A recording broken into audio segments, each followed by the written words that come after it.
Dugaan adanya tindak kekerasan yang dilakukan oknum guru di salah satu PAUD di Banjarmasin mendapat tanggapan dari instansi terkait.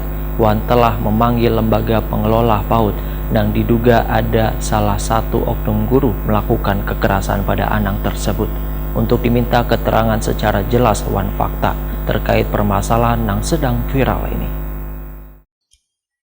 Dugaan adanya tindak kekerasan yang dilakukan oknum guru di salah satu PAUD di Banjarmasin mendapat tanggapan dari instansi terkait. Kepala Dinas Pendidikan Banjarmasin Nuryadi Waitakoni Prima TV tengah hari Rabu 31 Mei 2023 memadahkan dinasnya tengah memanggil lembaga pengelola PAUD yang diduga salah satu oknum gurunya telah melakukan kekerasan pada anak tersebut untuk diminta keterangan agar bisa diketahui secara jelas fakta terkait permasalahan yang sedang viral ini, sehingga nantinya bisa ditindaklanjuti dengan cara mediasi antara kuitan korban wan lembaga pengelola PAUD agar permasalahannya bisa terselesaikan dengan musyawarah wan mufakat. Menurut Nuryadi, walaupun Dinas Pendidikan Banjarmasin kada bisa sepenuhnya menangani permasalahan ini lantaran PAUD ini berada di bawah naungan sebuah yayasan, namun dinasnya tetap memberikan teguran maupun pembinaan terkait permasalahan ini.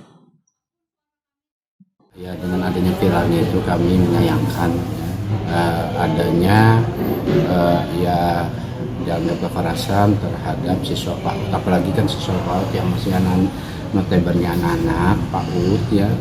Nah, sehingga ini kami Dinas Pendidikan Kota Banjarmasin sangat prihatin dengan itu, dan kami insya Allah akan menindaklanjuti dengan beberapa hal yang perlu minta keterangan, baik itu kepada kepala sekolah, baik itu kepada guru ya, baik itu kepada orang tua siswa.